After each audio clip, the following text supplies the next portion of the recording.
Okay, attacking while unarmed. Coning allows us the opportunity to attack while unarmed in a similar manner to the way we attack while armed. We do not want to wait because we are not armed if we have a chance to dictate the action. So again, you know, as soon as you see the weapon is when you really want to pop off on this guy. As we practice the drills, we like to try different catching, trapping, checking, and striking concepts. But again, you want to avoid kicking. At this point, you know, we did do a lot of kicking before, but again, we were just trying to get that into the game. And now you really want to avoid that kick unless you really know that knife is facing away from you. And you're going to be safe. A headbutt to the nose can work as well as fingers to the eyes. Checking the threat into a position where he's facing away from us can be as effective as footwork to take the rear of the threat. The drills below are just starting points. What works for us now is what we want to use. However, we will still want to practice as many different safe variables as time allows. Specific karate type techniques don't work in the real world because there's just too many variables. And again, those variables, you know, just start with how the attacker wields a knife. You know, you're doing your karate technique. I hate to hit these guys again, but you know, I'm watching a video on what is that? The two Gracie brothers that train out there in California, and you know, they come in with this. I mean, it was so pitiful. This is the only way. You know, he comes in like with this one, and then he says something about this one, and he never even shows this one. They just show this one, and I mean, you know, they do their little dance and put the guy in a little, you know, a little Kimura variation and freaking make the guy drop the knife, you know, this type of stuff. And it's just, I mean, it's just pitiful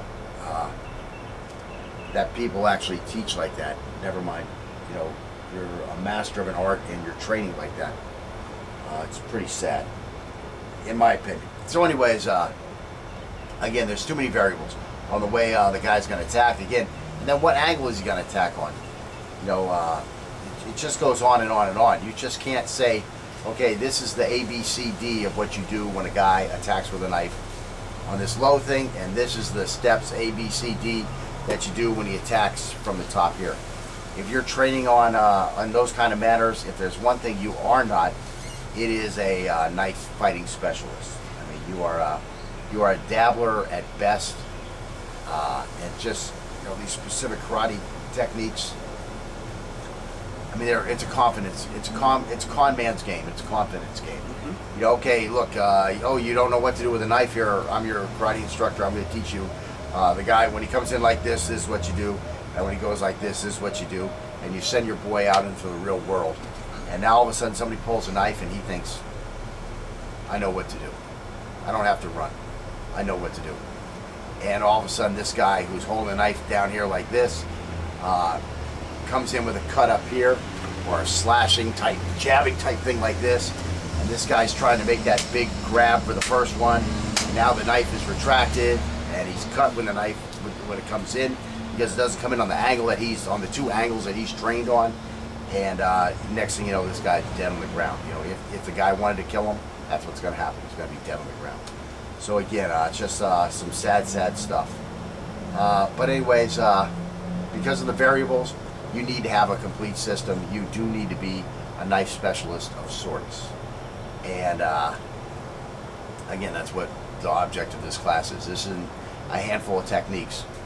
If you've been following the class, you can surely agree with that. Let's see, on the day we have to use this stuff for real, the greater our familiarity with all of our options, and the greater we are familiar with all the options of the knifer, the greater our potential for success. Okay, so what we're going to do is we're just going to start off similar to what we did with the knives. We're going to have the guy with the knife basically in different variations of stances and holding the knife, and we're going to jump in and attack him before he gets a chance to wield the knife on us. Again, we're going to put the reactionary responsibility on him instead of on us. And then again, we're going to look at these same drills again, but we're going to go back and put the reactionary responsibility back on us. And a lot of this stuff may seem like it's the same drills, but it's not the same drills because you have a new level of response on which to base your new responses. So that's what we're going to do here. We're going to add a couple new layers of responses, and again, you might go down here, you might use something from way back here, Or again, you might use something that we just learned in the last layer of responses. Again, what's comfortable for you and what you can succeed with. That's what's most important. You know, I'm not here to tell you when you defend a knife, A, B, C, D. That's how you do it. No. I'm here to give you all the stuff, or what we call a stew. You know, I'm putting all the ingredients in, and you know, if you don't like the carrots, just put the carrots off to the side.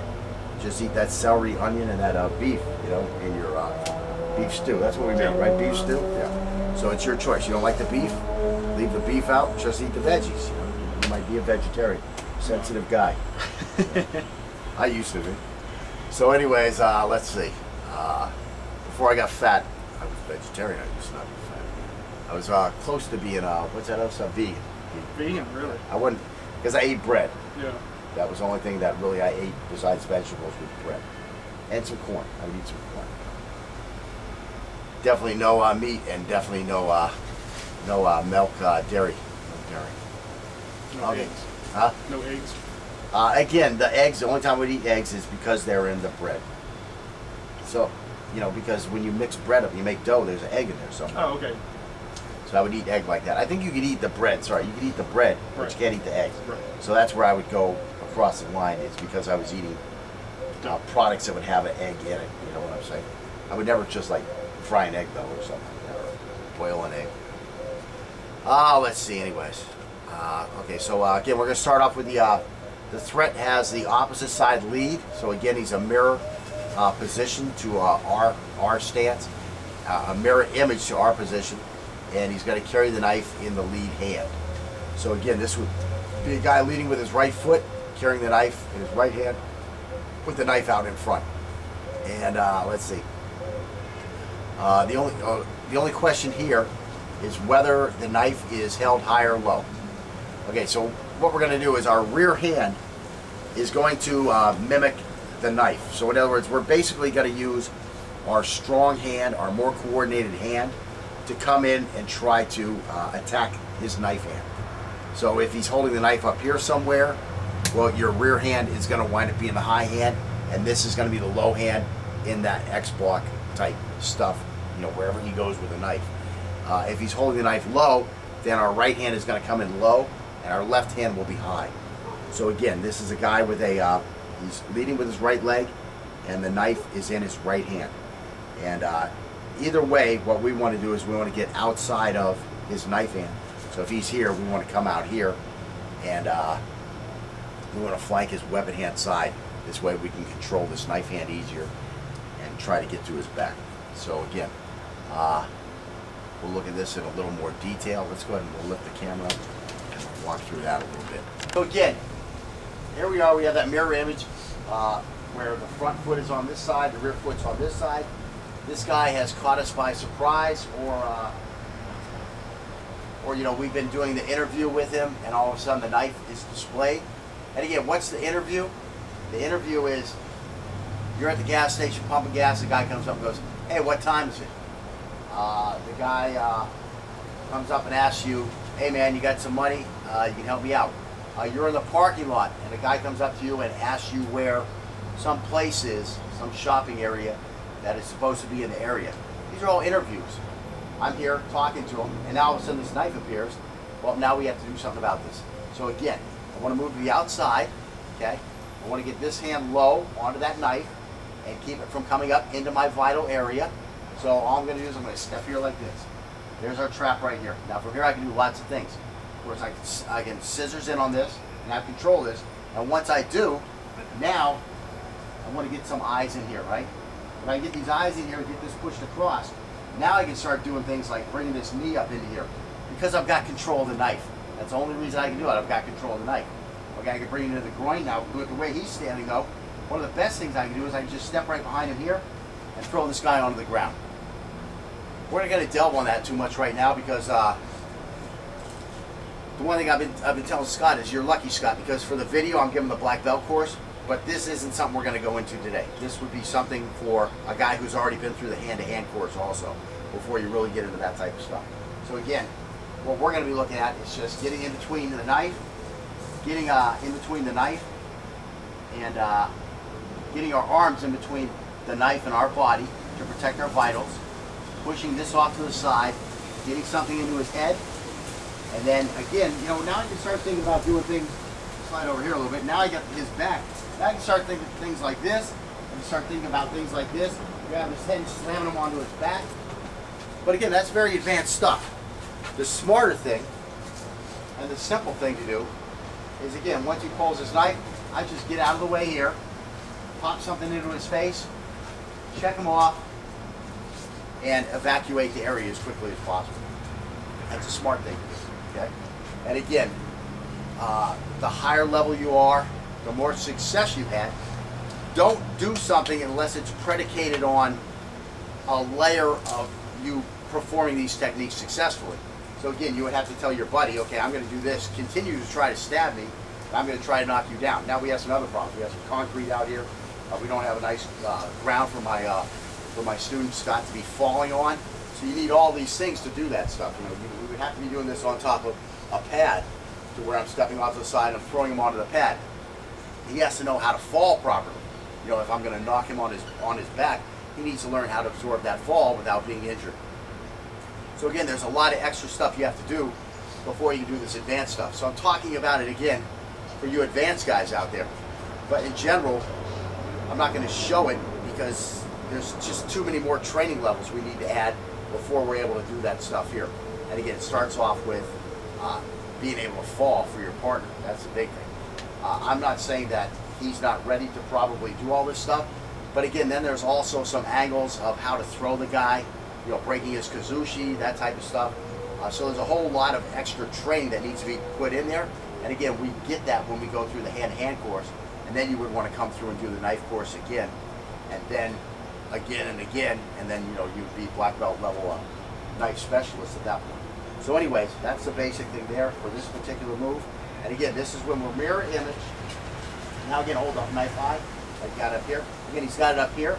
Well, now I want to kind of go underneath it. And again, I'm just coming in here like this. This hand's coming up here. I've got this blocked off if he moves at me. Hopefully he's in a reactionary phase and he doesn't have a chance to do that. But again, here I am, and I can clamp this off. Now with this clamped off, I've got this hand on top. So where do I want to go to the face with? Well, I want to go to the face with the other hand. I'm going to come up here to the eyes, the fingers, and then again, I can check him off. I can escape from the area. Again, as I check him off, and I've got this arm checked, can I throw a big tie kick to this leg to drop him? Sure, I can throw a big tie kick that way. Can I, you know, move over here and step onto this here? Sure, I can. You know, can I come way over here and throw this thing here? Sure, I can. There's a lot of things I can do. But again, if you have an avenue of escape is the best thing. You're in a little room and there's a door over there that you know you're going to have to open that door to get out of here. Now I'm going to have to take a shot at this guy. I'm going to have to disable him better. So again, as I come here like this, you know, I'm going to be up in his eyes here. Now I really need to make sure that I drop him onto the ground and then run. And you might have missed that little drop there, but there's more that I have to do. So you do want to get to that level eventually. We're just not going to go there today. We're just going to really worry about something hard in the eyes, check them off if we need a little extra space to get out the door, and that's where we're going to finish with for today.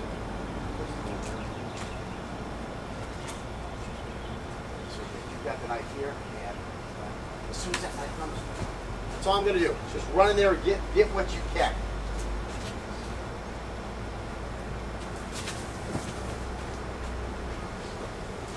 So again, I'm getting to the outside of the knife, I'm getting the knife pointed away from me, and I'm pushing him off, getting space so that I can escape.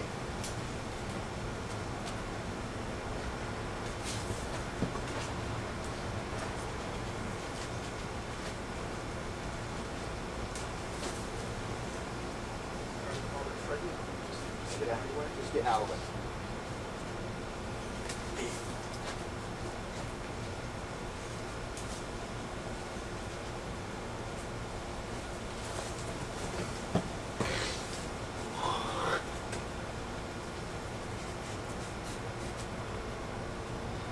Now again, that's where that modified X block comes in.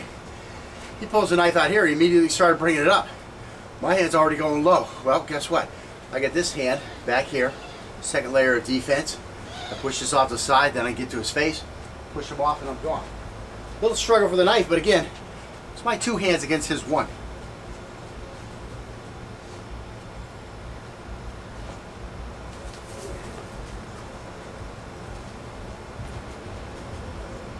Yeah, that time he was kind of in a middle zone. Let's just drop center. Make sure that my hand is now against his high knife, relative to where I'm at. Push it off to the side.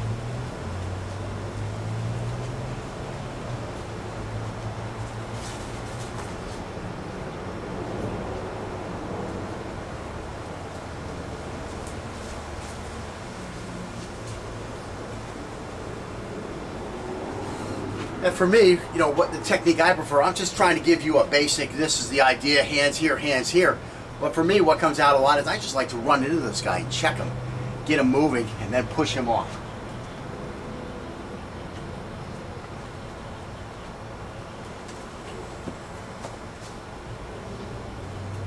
You put that body on him, boom, hit him, he's going to be knocked off balance. You got to take 2 or 3 steps just to get back to where he wants to go.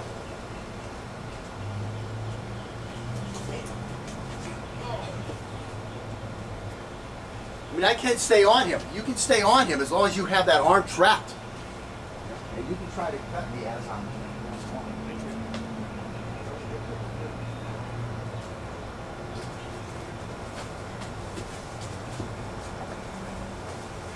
Come up to the camera for a second. This is the grip I got there. And I just wanted to stay on him that time. This is the grip I got. Sure, he can move. He can move. Go ahead and struggle a little bit. So I just drop center a little bit. I'm just hanging on to this thing like I got a big fish kicking in my hand or something. I'm just holding him where he is, you know. I mean, if he pushes back real hard, just go back. If he pulls forward real hard, I just come forward. All I'm doing is keeping my body in the same relative position to that blade. He ain't got to cut me. I mean, try to bring it down on me. You know, there it is. There it is. Just move away from it. Hold it here. You know, now I could be headbutting him. Headbutting him. I can be drilling some knees in his leg. Again, you don't want to stay here too long. It's a dangerous spot. But again, you're in an enclosed area. You got to get this knife from this guy. That's where you got to start. You got to start damaging him, damaging, damaging. Now you got him at damage control. Now he's more trying to pull that knife away from you. Now you get him damaged a little bit. Now you start thinking about, do I need to go to this hand and try to do something to this hand to break this grip? It's up to you. Depends on the situation. It's situational dependent. Again, we haven't looked at any wrist locks in this course. Again, there's a knife fighting course, not a hand-to-hand course. Go through the hand-to-hand course. We'll look at some wrist locks, that type of stuff, some Yawara, and then you go through the class again. Then you start adding Yawara to what you're doing here. But there's a lot of stuff to learn. You know, you can't just go through everything in one class, one 10-lesson class. Just too much information and too many skills to be picked up.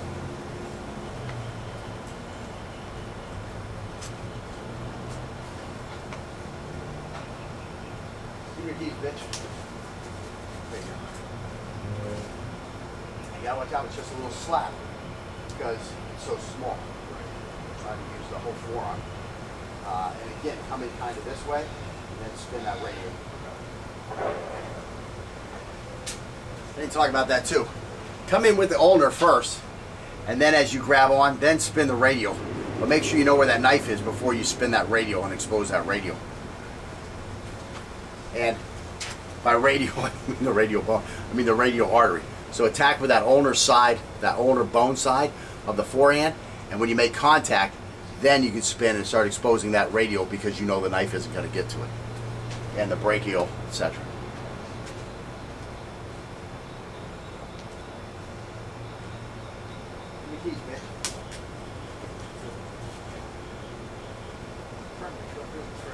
Now, bump. Yeah, but bump. Give me some kind, put some kind of pressure on me, some kind of physical pressure on me. Okay. Look at that. Not much I can do there. You push you off. I'm trying to turn towards you. And give me keys. That's the one right there. That was all chest. Right, right. That's the one right there. You see how that moves me? I mean, I have to. There's so much work the guy has to do when you put a good check on him right in that situation. You don't even have to hit him in the eyes in that situation. Sure, if you can, hit him in the eyes. But when you put a good bump on this guy, you get him rocked. Now he's rocked to where his kazushi is broke, okay? Kazushi means your center of gravity, your balance, to where you want to remain upright. You break that kazushi, you've got it to where he has to take a step to maintain his balance. That's the best way to describe Kazushi being broken. Is you've moved his center of gravity to where he has to take a step to get back control of his center of gravity. Otherwise, he's going to teeter over. Okay, so that's a big thing. When you just bump this guy, you broke his Kazushi. Now you still have those whole arms to shove to really put that hard checking on him. And now you can see I'm 2-3 steps falling away from him before I can get control of my center of gravity again. Now guess what? Oh, now we got to start the OODA loop over. Now I have to be like, where is he? I have to turn and observe him. I have to reorient myself. Then I have to make a decision. What am I going to do? This fucker's running away from me. He's gone. What am I going to do? I'm going to go home and cry because I ain't got no crack cocaine to smoke tonight. You know, I didn't get my fix. I didn't get my money for my fix. Those are my problems, you know, as the bad guy. What else could he be thinking about at that point? Well, I'm going to chase you down the block with a knife? I really want to crack. There it is. Hey, you see,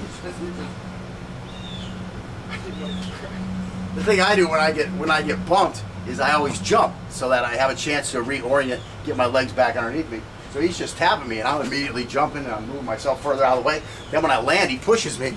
I got to go all over again.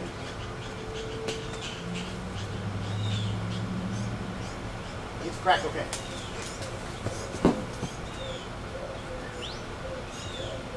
And that bump turns me this way. Now he's got my back. It's not because he ran back there. It's because he bumped me. He used checking to spin the center line. Well, whatever. Yeah. It's the center line for me. Easily.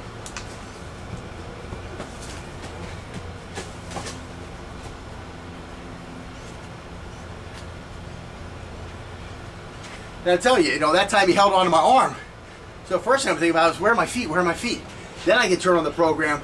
Oh, you got to cut him still. You got to cut him still. So then I turn on that program, and at that point he's pushing me off. And then I'm like, oh, I got to get my feet again. You know, you're turning programs on and off because you can only do one or the other.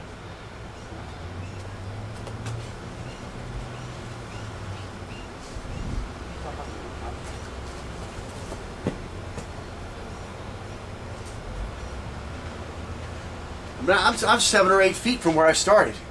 Once he gets done with that check.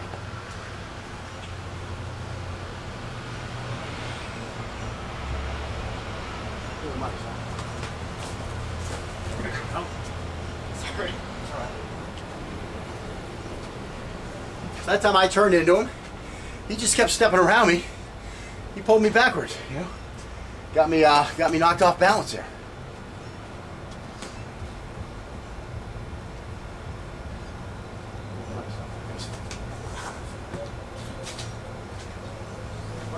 So I didn't get you. All right, so let's go on to the next way this guy might be looking at us. What are you looking at?